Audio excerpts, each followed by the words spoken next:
Hello everybody and welcome back to my channel. Today's video is very heartbreaking. It is the murder and abduction of Polly Klaas. Now this abduction and murder literally made history, like it changed laws. I will be going into the heartbreaking story of Polly Klaas and her abduction and murder. Please be warned, it is graphic. Stay tuned for more. Please make sure you subscribe and like this video if you think I covered it well. Comment down below any other cases that you want me to cover. I do have a few other videos and cases that I do want to cover, so hopefully they will come out soon. But anyway, I hope you guys are staying safe and thanks for watching. If you want to see more or get to know me, make sure you follow my social media.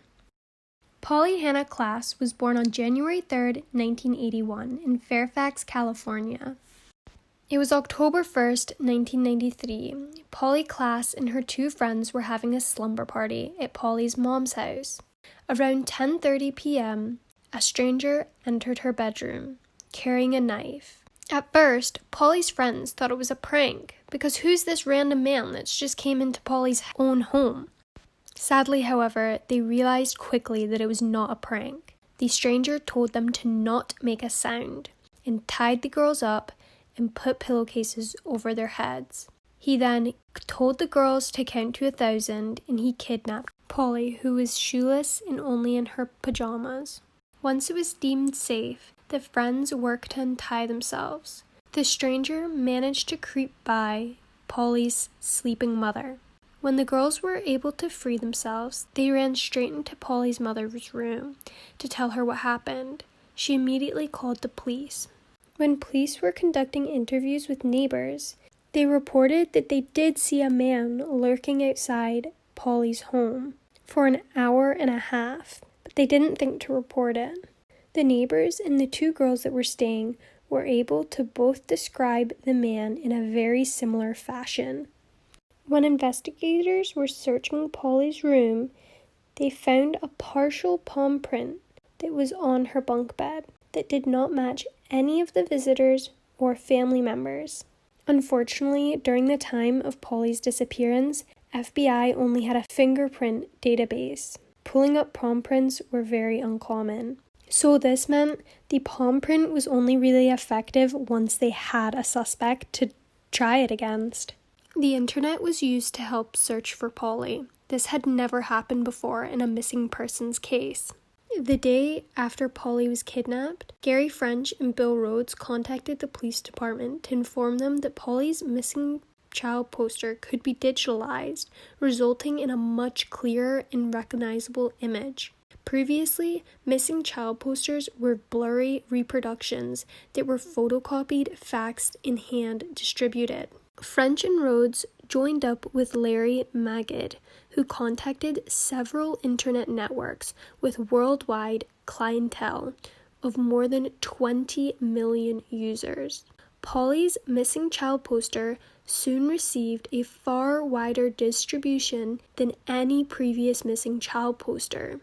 Over 54 million flyers were mailed nationwide with Polly's photo and the police drawing of the kidnapper with the question, "Have you seen us?"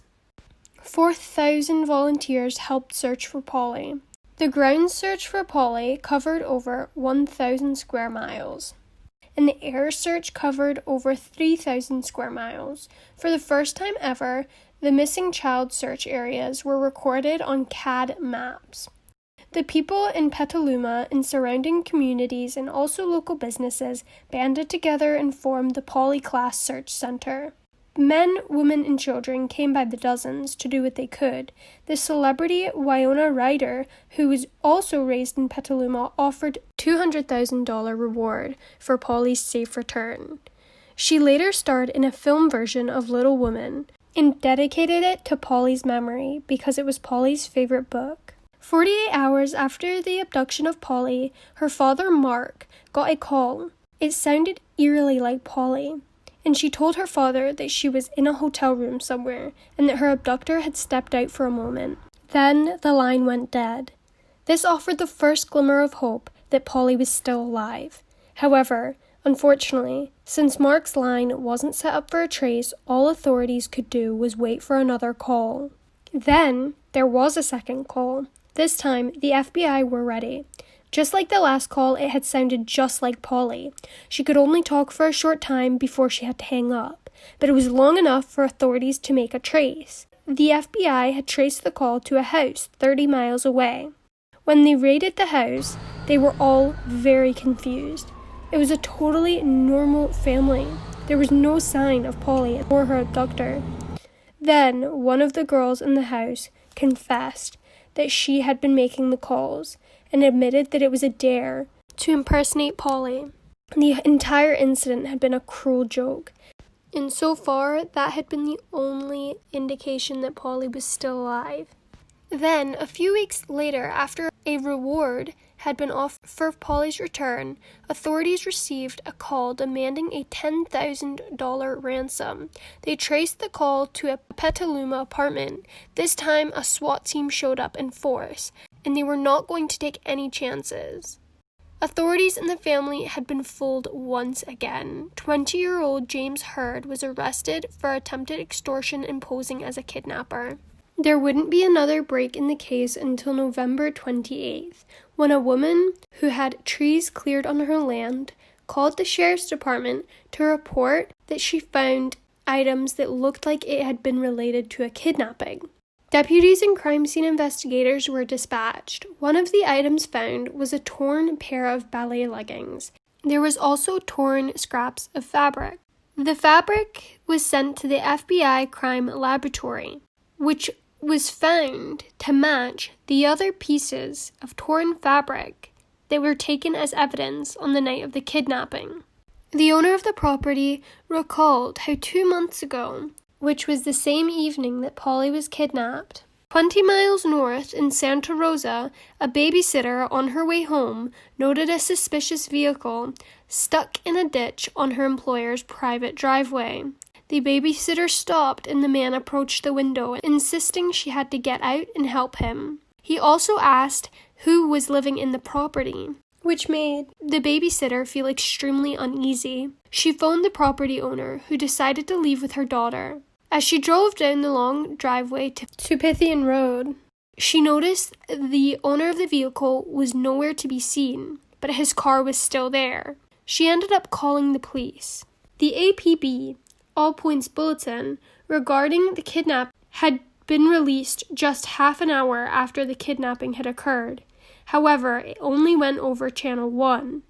The police that arrived at the home were on Channel 3 and had no idea that a kidnapping had occurred. The man did not give the police a good feeling at all. He was described to look wild and had leaves and sticks in his hair, but the police were stuck. The man had an open container of beer, but nothing else incriminating in his car. Due to the fact he was not drinking whilst driving when the police discovered him, he technically wasn't doing anything illegal. He was trespassing, but she didn't want to press charges. The police had no choice but to let him go. Still suspicious about him, they did all they could and documented the encounter. They filled out an FI, a field interrogation card, with all of the man's details on it. The man was Richard Allan Davis. Davis had a pretty long conviction history. He was constantly in and out of prison. He had already been convicted of 2 other kidnappings. His first attempted kidnapping in the fall of 1976 failed. He forced a woman into his car, but she broke free. Davis was evaluated at a psychiatric clinic, but he escaped in December of 1976, broke into a couple's home, tied them up, sentenced to 6 years. Davis was arrested again after committing yet another kidnapping in 1984. He was sentenced to 16 years in prison, but got out in 8. Had he served his full sentence, he would have still been behind bars on the night of Polly's abduction. They learned that Davis had an outstanding warrant for breaking parole. They decided to try and arrest him. However, he wasn't home. When they were securing a perimeter around the area, a sheriff stopped a van. It was Richard Allan Davis. They were able to match the palm print that was found in Polly's room to Davis.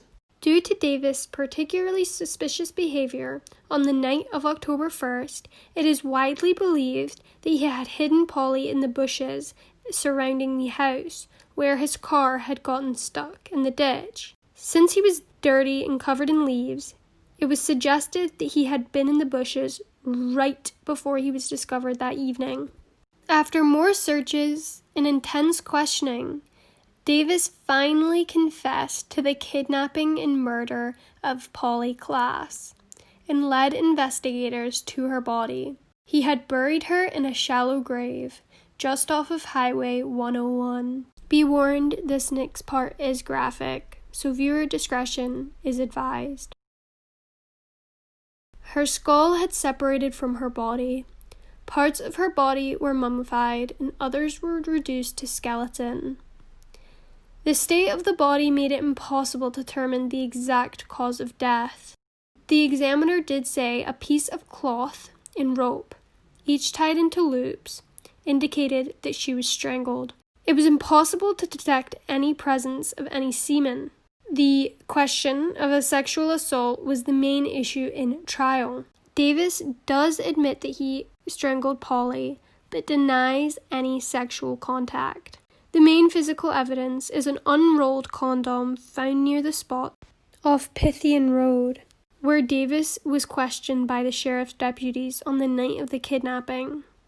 Even though he admitted to strangling Klaas to death, he refused to give the investigators a timeline of the events from October 1st. Richard Allan Davis's trial was a long and emotional one. Finally, on June 18, 1996, Davis received a guilty verdict. He was convicted of first-degree murder in 4 special circumstances, which were robbery, burglary, kidnapping, and a lewd act on a child. After hearing the verdict, Davis provoked national outrage by taunting his victim's family and extending both middle fingers at the courtroom camera. Davis also made a comment accusing Mark Klaas, Polly's father, of molesting her. Klaas lunged at Davis and had to be restrained by deputies, and there is no evidence to back up Davis's remarks at all. Davis will be turning 67 this year. Davis is on death row at San Quentin State Prison. He has survived an apparent drug overdose whilst in prison and multiple attacks on him by several other prisoners. Davis now lives in solitary confinement. Polly's memorial service was held on December 9th, 1993. So many people wanted to attend. Loudspeakers were set outside the church, and the streets were packed with thousands of grieving search team volunteers, law enforcement professionals, and Polly's friends and schoolmates. At the time of Polly's kidnapping, the APB, All Points Bulletin, was only broadcasted to the radio channel for the authorities where the kidnapping took place. After the kidnapping, the process was changed to APB broadcasting, being put out to all channels, increasing the awareness of police to offenders in different counties. Polly's legacy still lives on. Her father, Mark, started the Klaas Kids Foundation, which aims to put an end to crimes against children and promote the well-being and safety for all young people.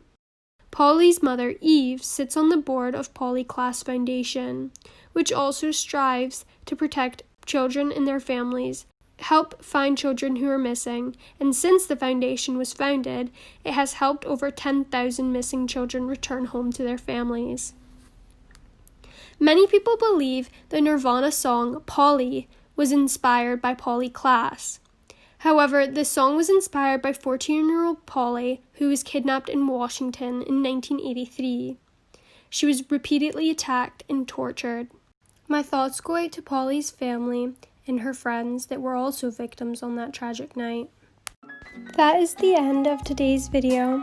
Please stay tuned for more, and make sure you subscribe, like, and comment. Thanks, guys.